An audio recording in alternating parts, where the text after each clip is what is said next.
আসসালামু আলাইকুম। আমার হাতে থাকা এই পাতাটির নাম কি বলুন তো? হয়তো অনেকেই চিনে থাকবেন, আবার অনেকেই হয়তো চিনবেন না। নানা গুণে ভরপুর এই গাছটির নাম খারকচু বা খারকোল।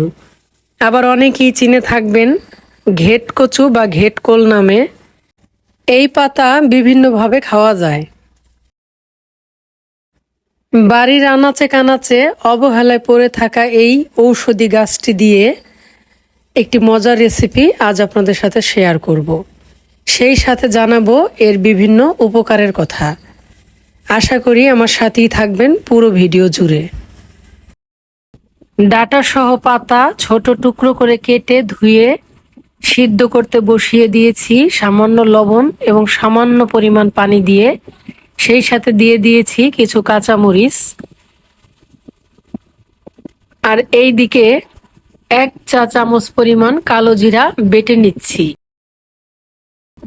অনেকের মনেই প্রশ্ন থাকে এটা খেলে গলা চুলকাবে কিনা। তাদেরকে বলবো এটা খেলে গলা চুলকাবে না, তবে রান্না করার সময় আপনাকে কিছু বিষয় খেয়াল রেখে রান্না করতে হবে।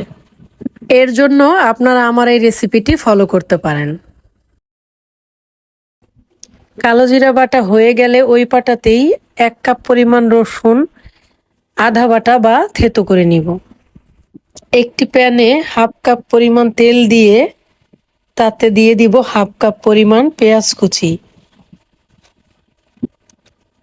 পেঁয়াজ কুচি একটু লাল করে ভেজে নিতে হবে। এই রান্নায় আপনি যে কোনো ধরনের তেল ইউজ করতে পারবেন। তো পেঁয়াজটা একটু লাল করে ভেজে নিয়ে এর মধ্যে থেতো করে রাখা রসুন কুচি দিয়ে দিব।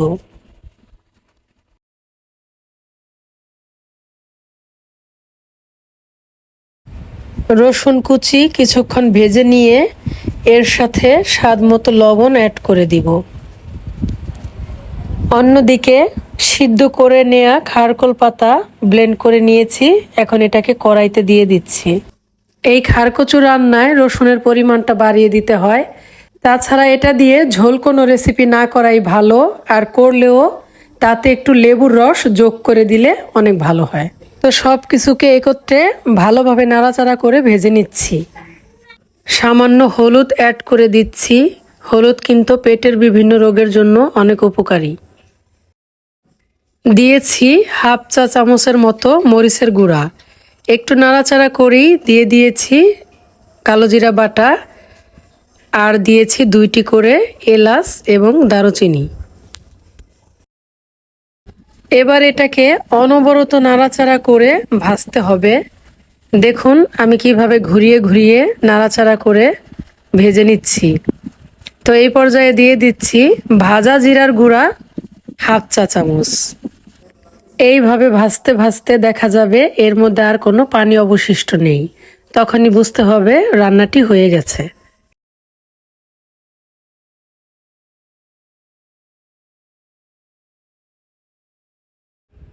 এই খারকোল মানুষের কর্মক্ষমতা বৃদ্ধি সহ শরীরের নানা রকম রোগের ঔষধ হিসেবে কাজ করে।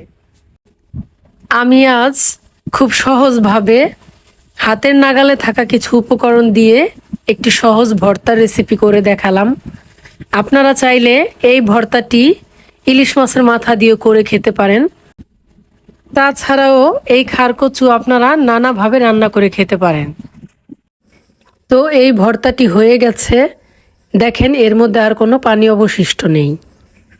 এইভাবে রান্না করলে গলা চুলকানোর কোনো ভয় থাকে না। তারপরেও যদি কারোর সমস্যা হয় সেক্ষেত্রে রান্নার সময় একটু লেবুর রস অ্যাড করে দিতে পারেন, অথবা খাওয়ার সময় লেবু দিয়ে খেতে পারেন। এই ভর্তাটি খেতে কিন্তু অসম্ভব মজার হয়। সবার কাছে আমার অনুরোধ থাকবে একবার হলেও আমার এই রেসিপিটি ফলো করে ভর্তাটি করবেন। আশা করি হতাশ হবেন না। সবাই ভালো থাকবেন, সুস্থ থাকবেন। আসসালামু আলাইকুম।